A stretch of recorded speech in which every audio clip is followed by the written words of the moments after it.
Oh, well, it seems as though the house of cards literally just fell down this episode. This was crash and burn.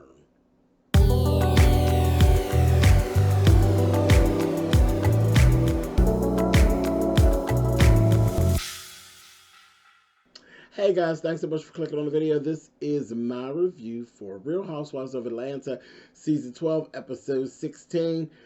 Kenya, I don't even know what to say. I don't even know what to say. Everything just crashed and burned. Misplaced anger, disrespect, um, just no regard for her feelings whatsoever. And I know I've said it a million times. I'm going to say it again. That man doesn't even like you. Love you, none of that. That man don't even like you. Period. Period. And it's sad. It really is sad. It just don't make no sense. I don't, that's something that I'll never understand. If you don't want to be with a person, get on up and go about your business. But just to be with a person, just to literally make them miserable, what is the point? What is your point? Go away. Go away. Not a very likable guy at all. And we kept saying, oh, he's cute, he's cute. He didn't look very cute to me at the end of this episode. Mark just kind of, I just want him to just go away. Like, he made a statement at the end of the episode, close to the end of the episode. I want him to hold to what he said. We're going to talk about it. Anyway, let's start at the beginning. Eva. We're having a baby shower for Eva. There were sunflowers everywhere. It was beautiful. It was really, really pretty. It's at her friend Natasha's house. Nene made a comment about, we know it ain't Eva's house. We ain't never been to Eva's house. Come on, Nene. Chill out. We all know why Eva doesn't film at her house. We all know why we don't even play those games about Eva's house. Eva has made that very clear. It all has to do with her oldest daughter's father and his nutso behavior and carrying on. And this is why that they keep their where they live as private as possible. We already know all that, so don't start. Anyway, so it was really a nice setup, a beautiful home. Natasha has a beautiful home. And they did this whole thing with baby bottles and sucking, I guess it was liquor, like a little liquor drink out of it. Probably something real sweet like Sex on the Beach or something like that. But they had to suck it out of these baby bottles. Miss Tanya, were you telling your business, honey? She's laying all back on the couch having a moment. I said, well, wait a minute, Miss Tanya, honey. But Shamia beat her, honey. I said, ooh, Shamia sucked it down, honey. I said, oh, my. Interesting group of girls. Anyway, they were having a good time.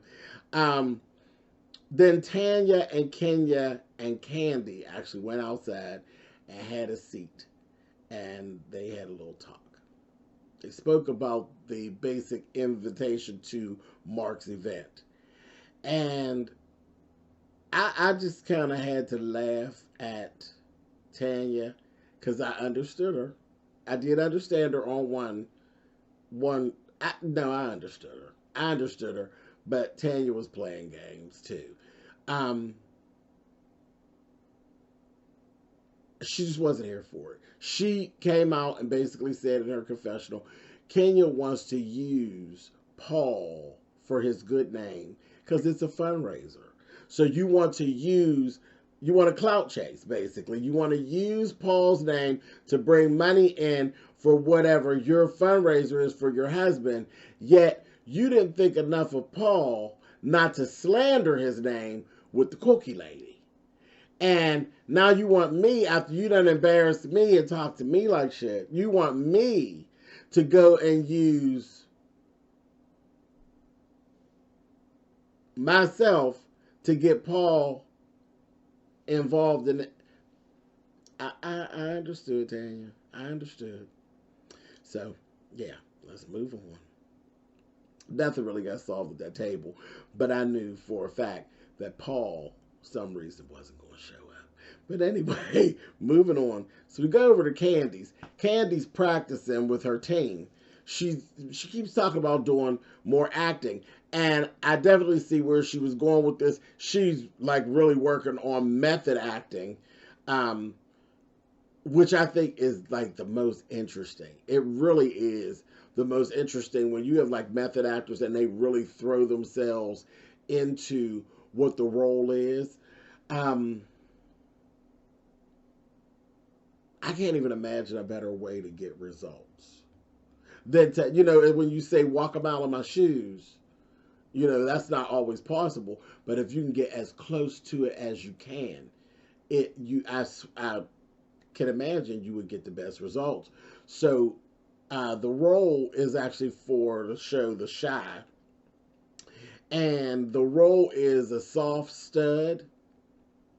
So Candy, Candy kind of studly anyway, but she had really like she pulled her hair back, she took her makeup off, put on like just some jeans and a blazer. Very, she very much threw herself into the character, and she was rehearsing.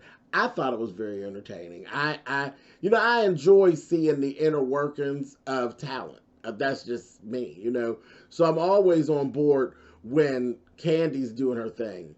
When she's being messy and eating up every goddamn thing, because that's her other thing. You're going to see Candy use her talent, and you're going to see her eat up some food, okay? But when she is throwing herself into her talent, that's the scenes where I really enjoy Candy.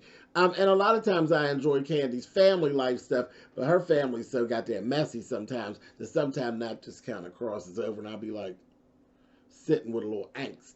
But whenever she's throwing herself into her music or anything like that, I pretty much really enjoy it. And then there was Karma. Here come Karma. Old Carmen showed up. And they just, they were talking. And they talked about the baby. And it seems that the show that she's auditioning for is actually, it'll be filming right around time for the baby's birth. But listen, she ain't carrying. She ain't got to deliver.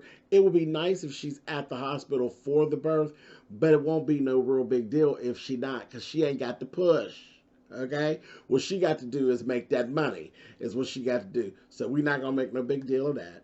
They talked about Todd and the business stuff and how they kind of been doing this when it comes to business, because Todd, with these last little businesses that he's doing, he doesn't kind of want her to be involved. He wants to be all in control himself, and she feels like he's kind of pushing her out a little bit, and she ain't really liking it. I just kind of laughed, and I'm like, how you gonna push her out?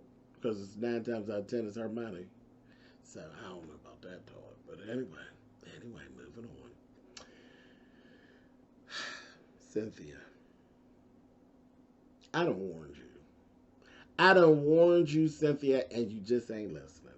Now you sitting down there with Kenya. This bitch is miserable.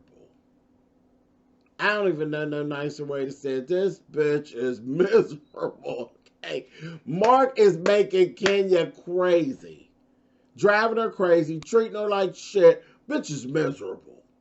Okay, and you saddling yourself with her, talking about what you need to do with Mike. Girl, you better run for the hills and get away from her. Don't let her bad juju get over there with you. You cool with what you doing. Child, listen. And she kept on, and this is what good friends do. Good friends, they help you and they work through things with you, and y'all discuss things and y'all deal with each other and y'all help each other. But what good friends do, that old comparison, she kept comparing Mark to Mike. Bitch. Ain't no comparison. Mike likes Cynthia. Mark don't like you. Period. He don't like you.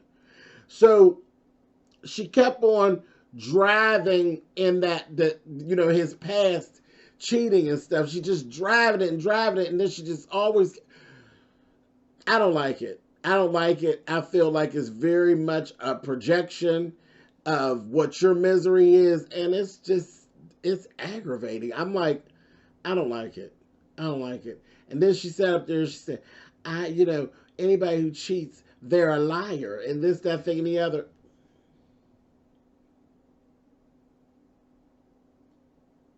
When you happy, you owe it to yourself not to put yourself around no miserable mom. Okay? That's just the way I feel. I'm sorry.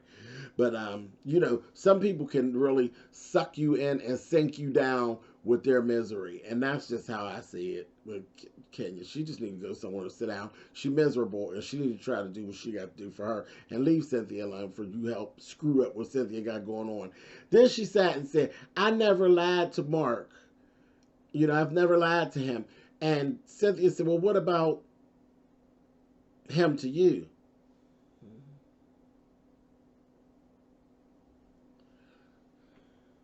So you done obviously busted him in some lies. He don't treat you nice. He talks to you like shit. Girl, what is you hanging on to anyway? I guess it'll all be, oh, I'm hanging on for Brooklyn. Girl. Anyway. And she hasn't done any counseling. They ain't did no counseling, but I don't know why you think that she's the one to give you some advice. But okay. Go on, Cynthia. Girl. How you gonna take advice from a person who's questioning their own situation and they ain't even willing to do the things that you willing to do while you happy? You ain't even sad. You happy and you willing to put some work in to it. She ain't willing to put no work in and she's miserable. Why in the hell are you listening to her? Get her out of your house. Anyway, just get her out. Don't even let her eat. Dropping bad juju all over the kitchen and carrying on. Anyway, we going on over to Nene's house. Nene sitting up on the phone with Wendy Williams. Now, that can't be nothing but some mess. Nothing but some mess. And Wendy, this is another situation. Now, Nene, you just got a lot going on. But you know for a fact that you miserable and you lonely. Okay? You're miserable and you're lonely, and this is why you want to get back in the good graces of and start dealing with the girls again and hanging out with the girls and all of that. So what you calling another miserable, lonely whore on the phone and listening to her while she's telling you to give the girls your ass to kiss and all of this and carrying on while you're explaining to her how Kenya's paying you dust. Well, I mean, you and Kenya have such a sordid past. Why does it even shock you that Kenya's paying you dust? But all in all, at the end of the day, Wendy, I ain't calling no bitch that's lonely as hell to talk to about how I'm trying to get to be friends with some other people. She's miserable. She would love to hang out with somebody. She lonely as hell. Don't nobody fool with Wendy. Anyway, I was like, girl, do what you want, honey. Moving on. So Kenya and Mark, let's go on over to their house. It's time to get ready for this little situation. She got the little stuff for him. It seems as though what she was saying is that he told her that morning about her helping him get his stuff together to wear. And see, this is part of the problem. Anytime I see them, I cringe when I see them in a scene together because Mark doesn't talk to Kenya. Mark talks at Kenya, Mark talks around Kenya, and he talks over Kenya. Okay? And he was going on, and she had went and got these clothes, and she's like, okay, so here's the options, this, that, and he was so nasty. He's so nasty. And he was just determined not to really like it. Then when she put her dress out, he didn't like her dress. And she looked damn good in the dress. It's sparkly. It had a few stones on it. It was rouging all the way down. It was like like, I don't know, the color was like a real muted color. Very muted, nude. That's what we'll go with. It was like nude. It wasn't quite cream. It wasn't tan. It was more of a nude type of situation. But it looked damn good on Kenya. She looked good. She really did. And then she had this, she had a cute sandal. I said, come on through, Miss Kenya. Kenya looked good. She did. Her hair looked good and all that. Just fuss about everything. You're going to go get yourself dressed before me? She's like, excuse me. I got to do hair, makeup, and a bunch of other stuff. All you got to do is wash your ass and put on an old suit. Old funny looking suit. He didn't like the fact that they was going to be matching. We got a match. Husband and wives don't usually match when they go out to something where they're formally dressed. Who you been married to, stupid? I said, it's just too much. It was so hard to watch. I'm not even a Kenya fan. I'm telling you. Y'all know that we have had some times down here on these YouTube streets between you all and I and my feelings about Kenya. But I don't give a damn. I don't want to see nobody just get dogged out. I ain't all down with all that. And it don't matter that she ain't one of my favorite people. But so what? Just don't nobody deserve to just be dogged out just for the sake of dogging him out. He need to get his ass and go somewhere and go on about his business with his old something wrong with his mouth. Anyway, we sit up thinking he cute, old heavy-tongued bastard. He was getting on my nerves real bad because he's mean. He got a mean girl complex. He's real mean. He really is. You don't like that woman. You got the baby. Okay, y'all got a baby. Be the baby's daddy and go on about your business because this stuff you doing with Kenya is just ridiculous. It ain't no good look. Anyway.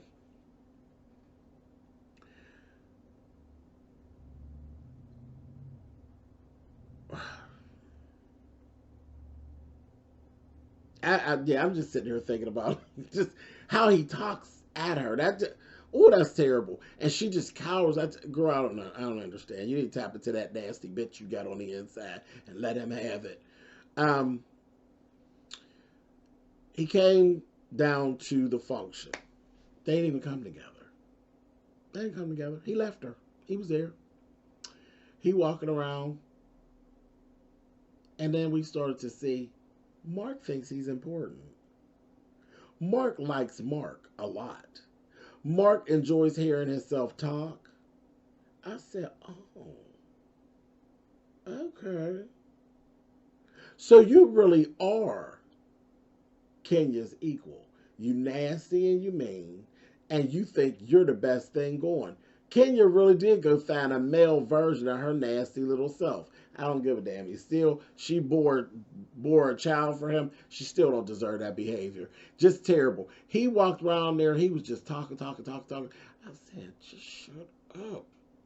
He talks around everybody and over talks everybody.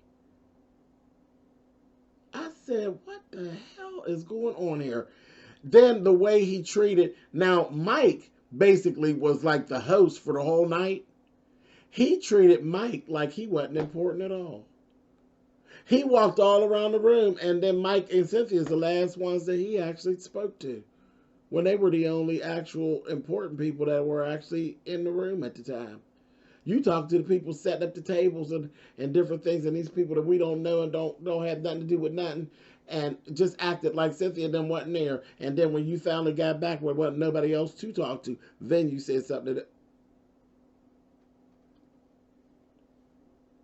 whatever. Anyway, Tanya showed up. Tanya said, listen, I ain't even told Paul nothing about this shit. Didn't even give him the option to think that he wanted to come to this bullshit. Okay? I cracked up. And then her name wasn't on the list in the right spot or something. And I said, oh, here we go. A mess. But she came down, her and Portia, they were all sitting at the table. Didn't Kenya come? And Portia was like, oh, here's Shamia's seat. Shamia didn't come. So here you sit at Shamia's seat. Ain't no problem. Girl, you sit at the table with us. Yeah. Honey, and didn't Kenya say, Tanya, you have to follow the seating arrangement. Honey, your seat's over there at the other table. And she said, oh, well, Shamia's not coming. So she just sit on over here with us. She's like, no, Portia. Those seats already been refilled with 2 other people. Lying. That was awesome BS. She was lying because then she sat over there and asked Mark something about, did we get people to fill them seats? He's like, I'm sure somebody will sit in them. Lying. See, you still being nasty. That's that old displaced anger. Tanya is the punching bag right now, presently, for all the anger that Kenya has for Mark. It's been thrown off on the Tanya. I said, oh, terrible. Then Marlo came in. Marlo come in. She had her two nephews. They looked so nice. So nice. She had them done up so nice. And they matched her. You know, she had her little tuxedo halter blouse and the pants, real nice tailored pants with the slits up the side. I said, come on through, Marlo. They really look nice. Her and her nephews, they looked excellent. They really did. But I don't know why that's surprising because, you know, Marlo brags, child. But she had the boys done up so nice and everybody looked good. Then they come in. Kenya want to take and stick them. And there's open seats where they can sit with the group. She want to sit them in the back. Shady. Going to take them in the back. To sit them in the back. And didn't even actually put them into a seat. Just put them back there. It was like, here, sit back here. And the thing had already started. You know, Marlo would be late, y'all. And Marlo did one of my numbers, honey. She took her nephews and they started walking up the steps. And she told them, she said, let me tell you something. You never go anywhere and stay where anybody tries to make you feel second rate. You don't sit in the back of nothing. Then when you're supposed to be sitting in the front. All your friends are sitting in the front. You're supposed to be sitting in the front too. You don't go sit in the back. So we're going to just go ahead and go. I said, come on through, honey. You better teach them. And that was the thing. You brought them there to teach them how it is to be out. You don't go nowhere and play second fiddle. Now, on the other hand, Kenya threw up, but y'all, this is supposed to be folks with money, right? You threw up there that she ain't buying no ticket. You ain't bought no ticket. You got in free. What do you want? Walked all around that place and talked about her like a dog. I said, a mess. The girls actually got up. Eva, Portia, Candy, they all went. They got up and they went, Cynthia, they went out there and caught Marlo at the door and told her, no, come on, you come back. And there's seats at the table with us. Mark wasn't in agreement with that bull crap. That was Kenya's mess. And she walked around, talked about her bed the whole time. So she's classless. No, actually, you're acting classless right now, Kenya. You really are. I mean, this was an event about men and young men. So Portia even said that she the only one that came in here that actually had boys with her who actually needed to hear what was going on and see what was going on and be in the presence of other grown men doing things that are positive. And you basically are turning them out the door. A mess. Then after that, everything broke down. This is when it really got ugly. Good old Mark. Mark was nasty as hell to the Bravo crew. Being nasty, talking about them filming and how much they was filming and this, that, and the other. Just being nasty. And then had the nerve to say, when, you know, after he said what he had to say to them, I don't give a F and all this stuff. They're going to say, it's the last time they ever going to see me again. Well, guess what, Mark? We don't want to see your ass no more. So bye. Bye-bye. See ya. Night-night. Who cares? And I hope you stick to what you said. We don't want to see you no more. See ya. Bye. Bye-bye. I was like, he is nasty. It was horrible. Everybody was just like, really? And then we found out, and look, they printed on the screen, the day after that event, they announced that they were filing for divorce. I said, well, thank goodness. Thank goodness. So we'll see what happens. I'm sure we're going to get lots of scenes of Kenya being mean and crying, child. But we here for it, as long as we ain't got to look at Mark no more, because he's not cute to us no more.